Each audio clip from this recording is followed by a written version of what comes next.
most powerful design tool in a narrow Parisian room costs nothing to install. It doesn't require a contractor. It doesn't need a building permit. It cannot be purchased at a hardware store. It's already on your wall. Or it should be. Today, we're going to talk about the gilded mirror, what it is, where it comes from, and why it does something to a small Parisian room that no other object on Earth can replicate.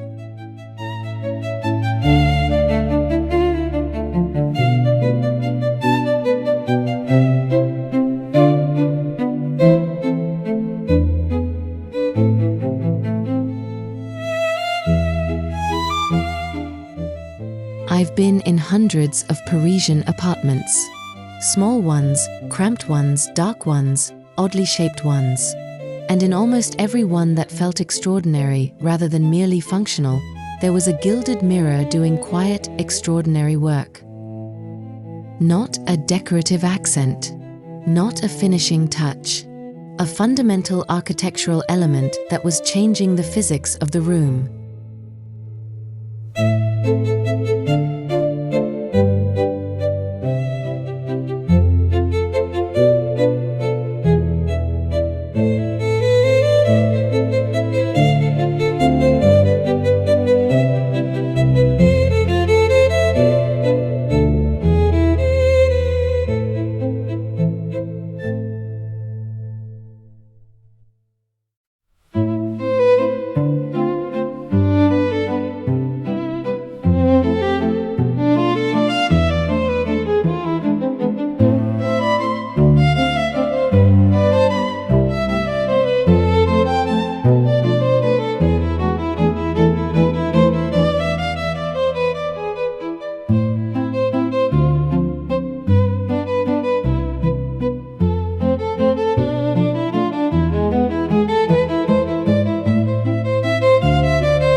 Here is what I want you to understand before we begin. A gilded Rococo mirror is not an ornament.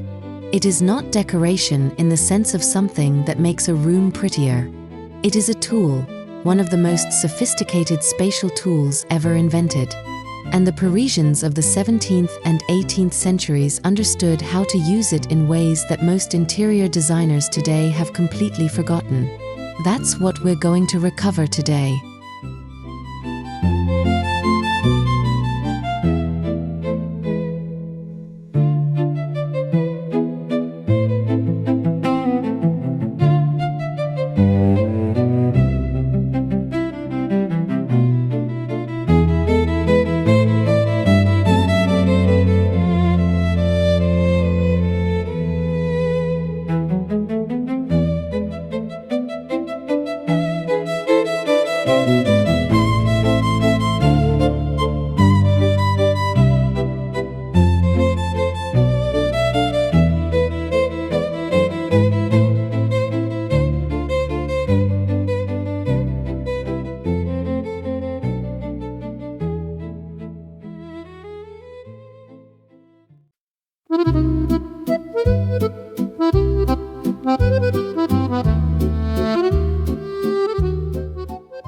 The mirror before the frame.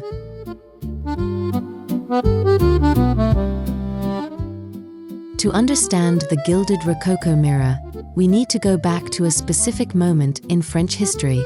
The year is 1682. Louis XIV has just moved his court to Versailles, and the Hall of Mirrors, La Galerie de Glaces, is nearing completion. 17 arched mirrors, each one reflecting the 17 arched windows opposite them, filling the entire gallery with reflected light from the gardens of Versailles. It was the most audacious architectural statement of its century, that light could be doubled, space could be multiplied, and a room could be made to feel infinite through the deliberate use of reflection.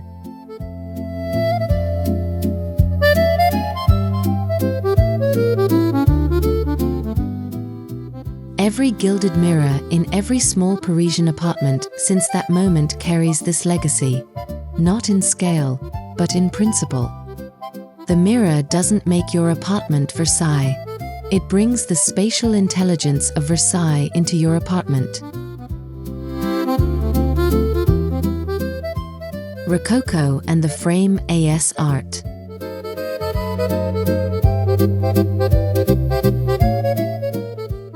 The Rococo style emerged in France in the early 18th century, during the reign of Louis XV, as a deliberate reaction against the formal grandeur of Louis XIV court.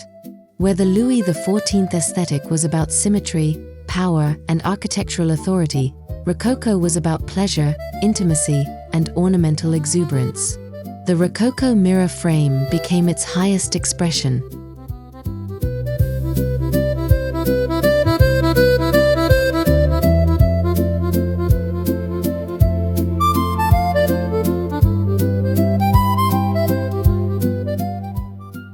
The carved elements of a Rococo frame are specific and recognizable once you know what to look for. Acanthus leaves, shell motifs, the coquille, which is perhaps the most characteristic element of all. Asymmetric curves that flow into one another without ever quite resolving into a geometric shape. The overall effect is organic, almost natural, as if the frame grew rather than was made. And then, over all of this, gold leaf. Pressed onto the carved gesso surface by hand, one small piece at a time, until the entire frame glows with warm, uneven, irregular gold that catches light differently at every hour of the day.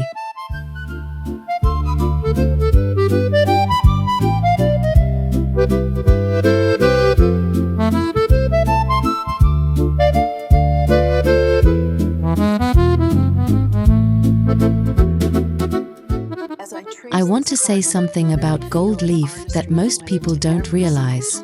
It is not uniform. It is not flat. Each piece is so thin, genuinely thinner than a human hair, that it conforms to every irregularity in the carved surface beneath it. Which means that a gilded Rococo frame is not reflecting light. It is scattering it. Dozens of slightly different angles of gold, each one catching a different ray of light, each one contributing to a warmth and depth that no other surface material can produce. This is why a gilded frame in a small room doesn't just look beautiful. It actually changes the quality of light in the entire space.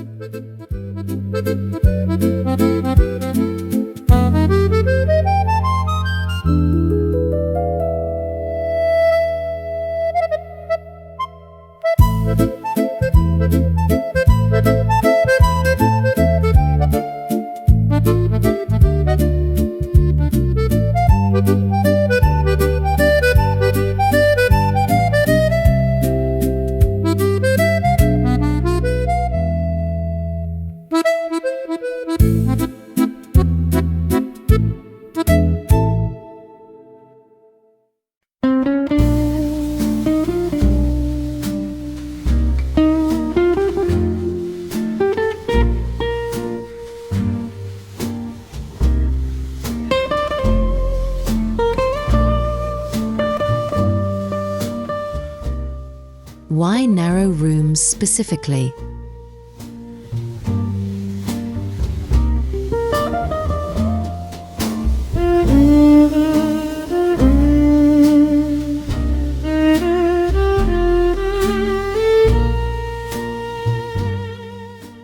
The narrow room, le couloir, the corridor, the anteroom that connects spaces without being quite a space itself. Paris is full of these. Buildings designed in centuries when corridors were considered transitional non-spaces, places to pass through, not to inhabit. And yet, a narrow room with the right gilded mirror is not a problem to be endured. It is an opportunity that a square room can never offer.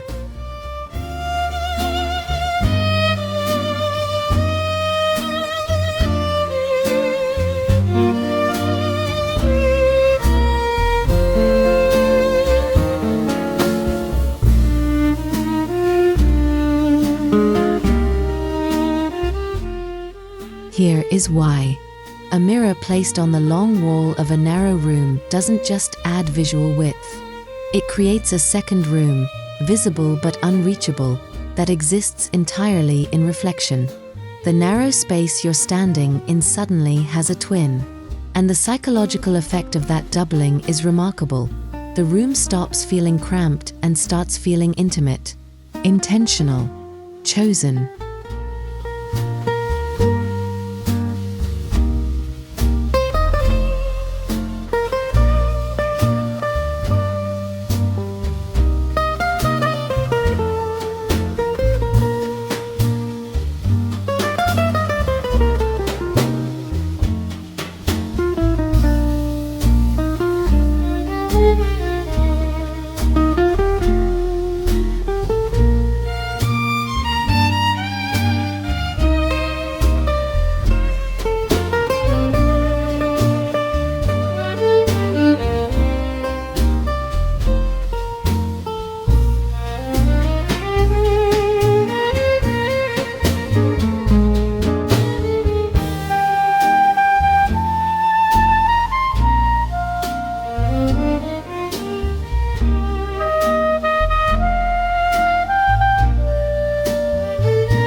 Effect 1.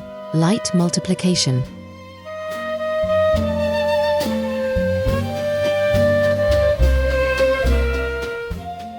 The first effect of a gilded mirror in a narrow Parisian room, light multiplication. This is not a metaphor. It is physics.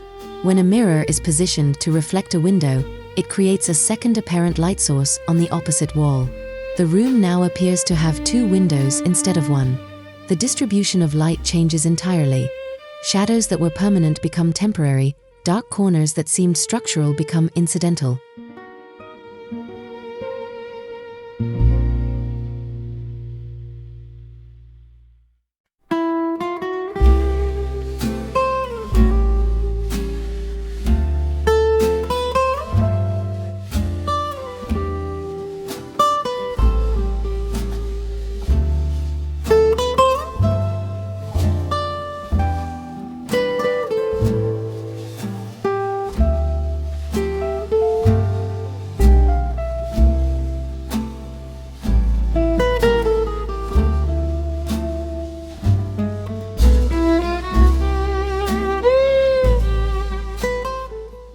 In a narrow room, where light from a single window at one end may not reach the other, a mirror positioned correctly is the simplest possible solution. Not additional windows, an impossibility in a rented apartment. Not artificial lighting, which creates a different and less satisfying quality. A mirror, facing the window, performing its most fundamental function. The gold frame amplifies this. The irregular gold surface scatters the reflected light in multiple directions simultaneously, creating a warmth and diffusion that a plain silvered mirror cannot match. The room doesn't just get more light, it gets better light.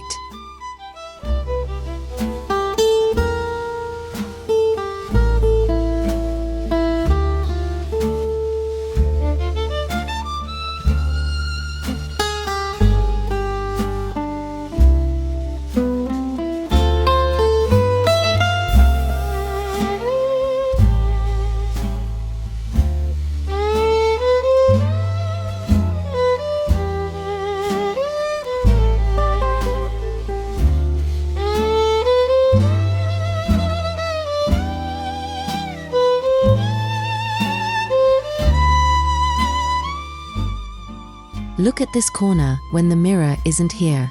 Dark. Definitively dark. Now watch what happens when I place the mirror to face the window. The corner doesn't just get lighter, it gets warmer. That warmth is the gold leaf doing something that no bulb or fixture can replicate. It's worth remembering, every time you walk past a gilded mirror, you are passing a light source. One that has been working in Parisian rooms since the 17th century.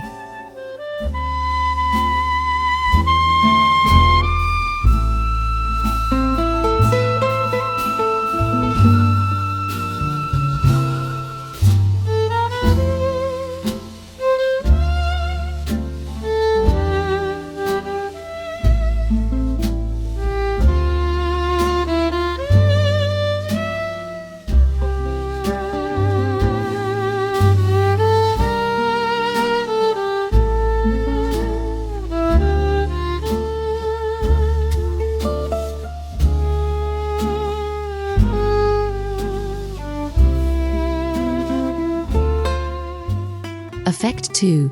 Depth creation.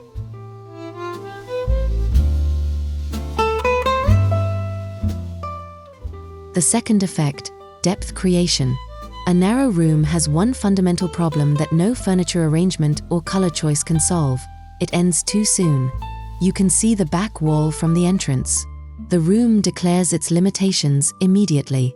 A mirror on the back wall removes that limitation, not by changing the room's actual dimensions, but by replacing the back wall, the room's declaration of its own limits, with an image of itself extending infinitely.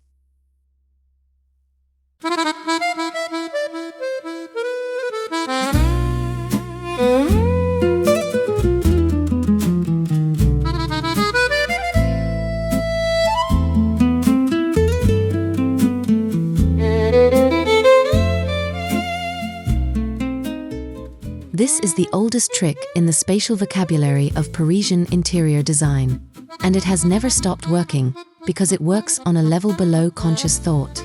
The eye sees depth and the mind accepts it. The room feels longer than it is because you are looking into a reflection that appears to have no end. The Rococo frame is essential to this effect.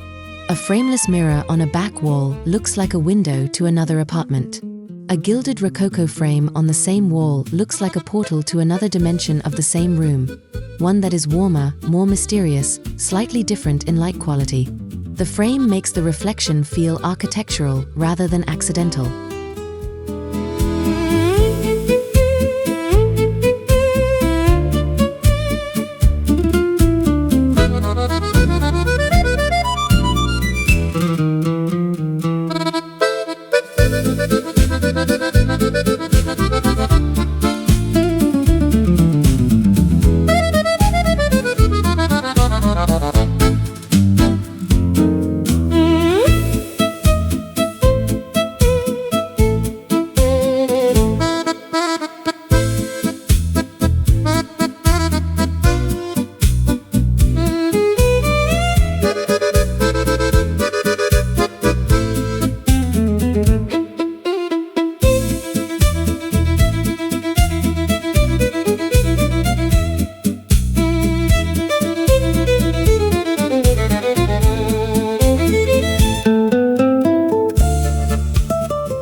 Effect 3. Visual anchor.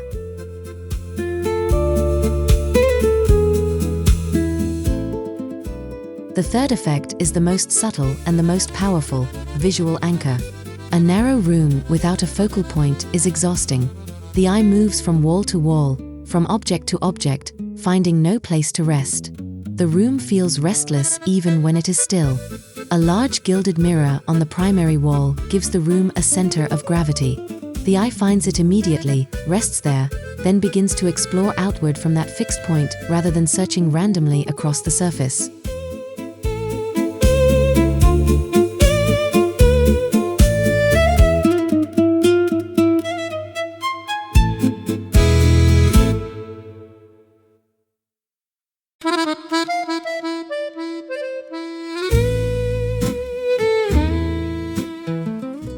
In the vocabulary of 17th and 18th century French interior design, this was called the point de vue, the viewpoint. Every significant room had one: a fireplace, a painting, a sculpture, an alcove. The room was organized around it, not in spite of it. In a narrow Parisian room that may have no fireplace, no alcove, and no obvious architectural feature, the gilded mirror is the most effective possible point de vue. It is large enough to command the wall. It is sufficiently beautiful to reward attention. And it is functional. You actually use it every day, in a way that a purely decorative object cannot match.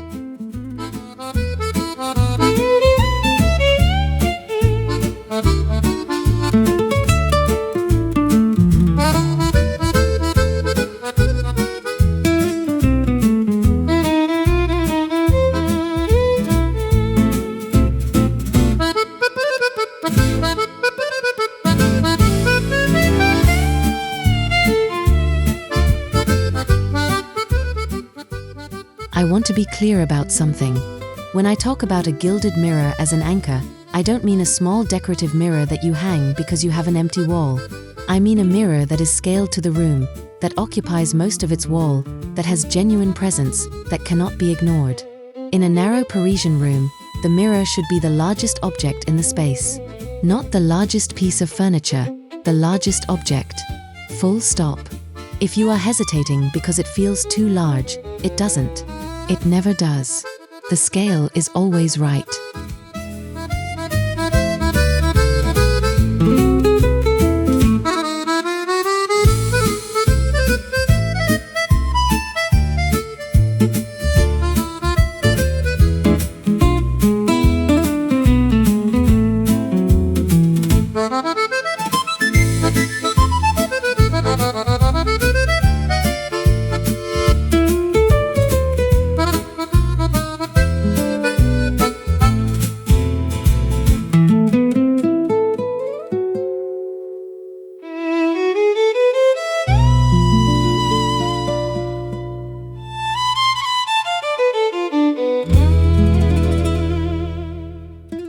How to find an authentic gilded Rococo mirror.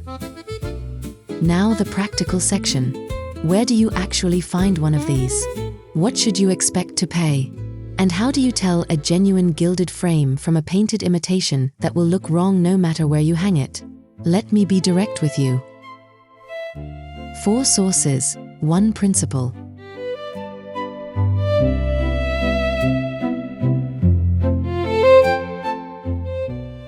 Source 1. The Paris flea markets. The Marché aux Puces at Saint-Ouen, Porte de Vanves, the brocantes that appear in village squares throughout France on weekends. A genuine 19th century gilded Rococo mirror, the most commonly available period that honoring the style, will typically cost between €150 and €600 depending on size and condition. Not €6,000. These are not rare objects.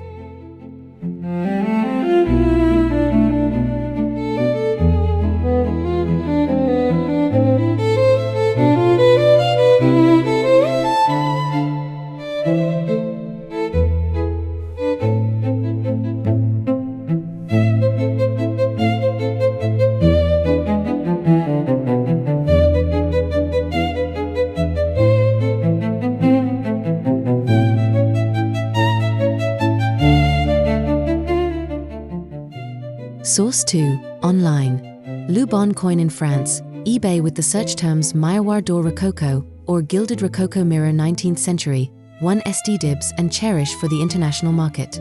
International shipping for a mirror is the main challenge, but many sellers will arrange specialist packing.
Source 3. Estate sales and auction houses in your own country. Gilded Rococo mirrors were produced in enormous quantities throughout the 19th century and exported across Europe and North America. They appear regularly at provincial auctions in the UK, Germany, and the US, often without the French antique premium that Paris attaches to everything.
Source 4. Reproduction. There are excellent reproductions available at every price point. The key is to choose hand-gilded over spray-painted gold. A hand-gilded reproduction at $400 will look better in 30 years than a spray-painted one at $400 looks today.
Authentic versus imitation.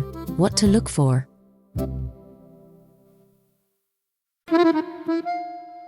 How do you tell the difference between genuine gold leaf gilding and gold paint pretending to be gilding? 4 things to check. First, the surface. Genuine gold leaf has variation. Small imperfections where the leaf overlapped, tiny areas where the gesso shows through, slight irregularity in the color between adjacent sections. Gold paint is uniform. Too uniform. It looks like paint because it is paint.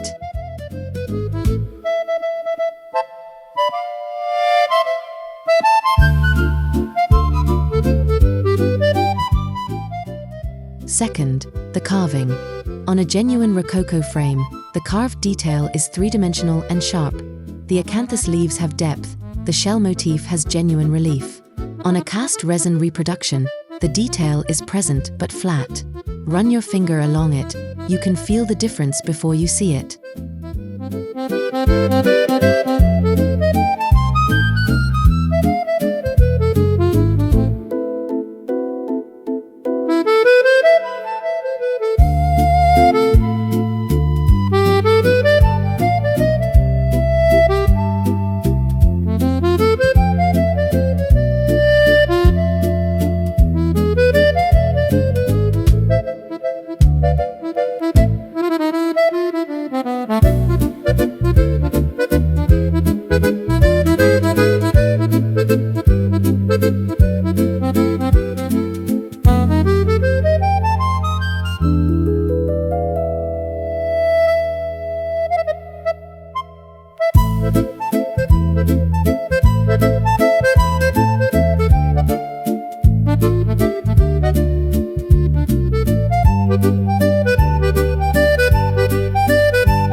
The weight.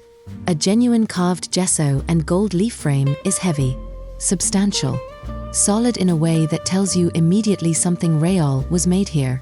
A resin frame is light in a way that feels wrong.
Fourth, the age of the glass.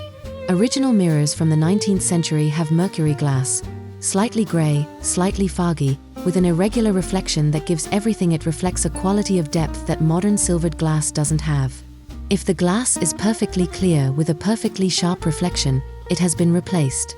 This isn't necessarily disqualifying, but it's information.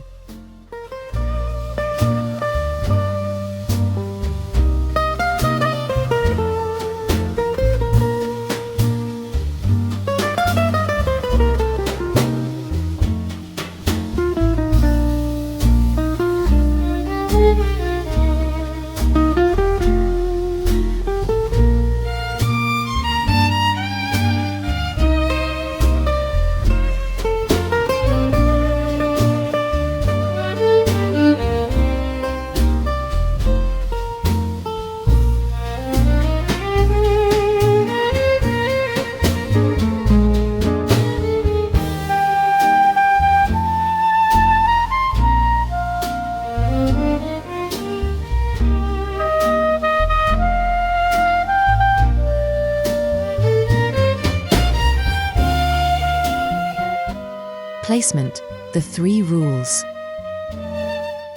Placement is where most people go wrong. They choose a beautiful mirror and then hang it in entirely the wrong position and wonder why it doesn't do what they expected. 3 rules.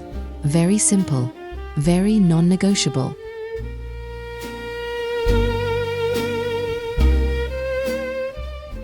Rule 1. Face the light. The mirror should be placed on the wall opposite or adjacent to the primary light source, the window. Never on the same wall as the window. A mirror that faces a window is a light multiplier. A mirror on the same wall as a window is just a reflective surface with no spatial role.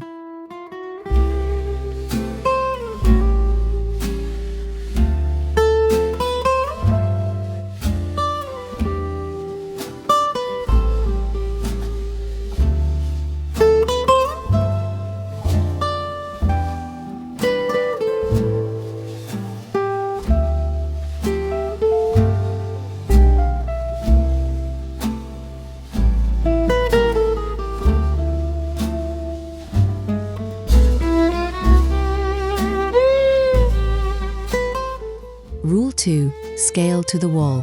The mirror should occupy at least half the height of the wall it hangs on, and at least a third of its width. In a narrow corridor, that may mean a mirror that is 120 to 150 centimeters tall. This feels alarming before you hang it. After, it feels inevitable.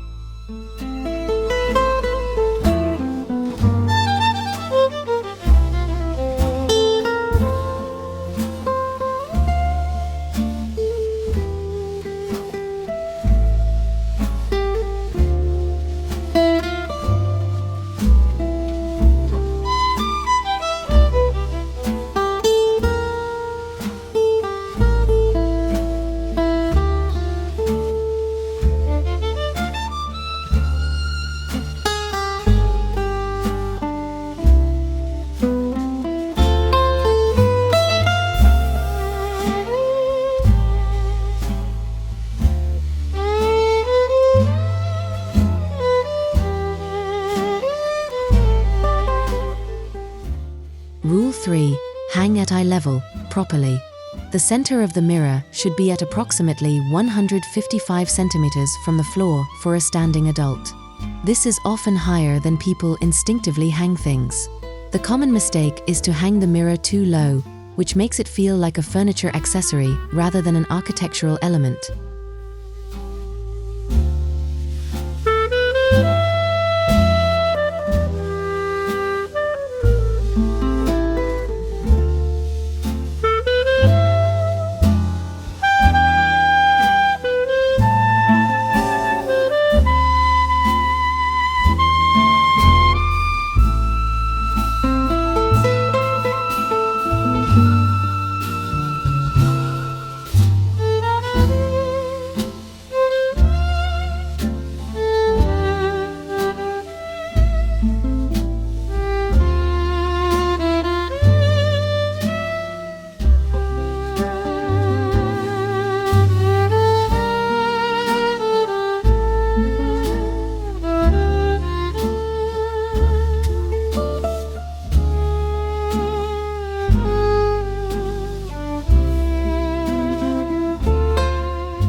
What goes below the mirror? One final note on the mirror's relationship to the space around it. In the Parisian tradition, a gilded mirror on a wall is almost always in conversation with a surface below it, a console table, a narrow shelf, a chimney piece. This is not decorative convention. It is spatial logic. The mirror and the surface below it form a vertical composition that together occupy the wall from approximately hip height to ceiling. This composition anchors the entire wall. Without the surface below, the mirror floats. With it, the mirror and surface become a single architectural element.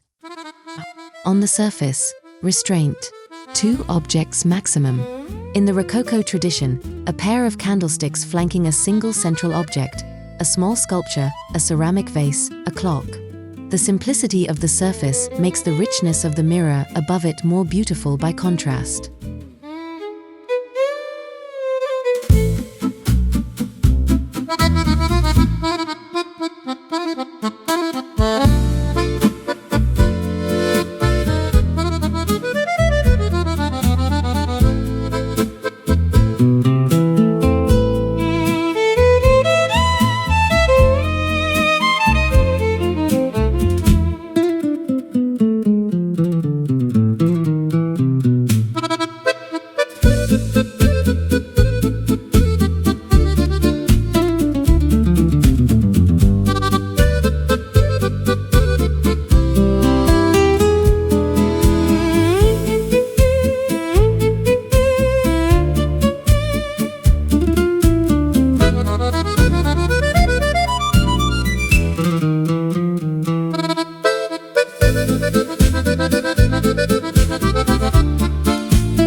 Somewhere in Paris, in an atelier in the Faubourg Saint-Antoine, a craftsman pressed gold leaf onto carved gesso by hand, piece by piece, hour by hour, with a gilder's pad and a gilder's knife and the particular patience that gold demands. He was making something that would outlast him, something that would hang in rooms he would never see, reflect light from windows he would never look through, double spaces he would never inhabit. Il ne le savait pas. He didn't know. But the gold endured. Il endure toujours. And it endures still.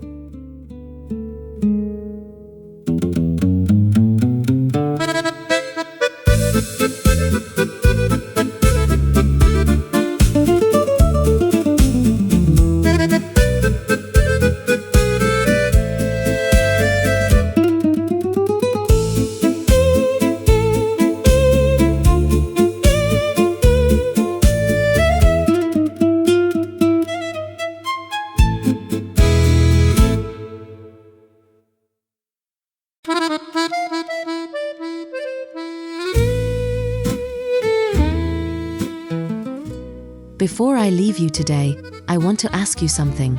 Is there a mirror in your home that you love? Or perhaps one that you've always meant to find but haven't quite yet?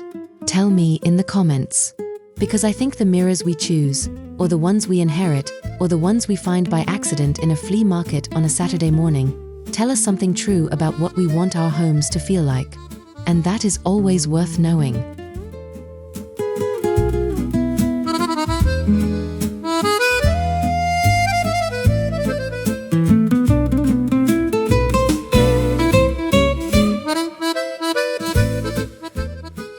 Next week, in Authentic Paris Living, we're going somewhere that has been on my mind since the very beginning of this series, the light itself. Specifically, how to layer vintage brass lamps in a small Parisian room to create the kind of atmospheric depth that no modern lighting scheme has ever managed to replicate. Stay very close. Merci. Au revoir de Paris.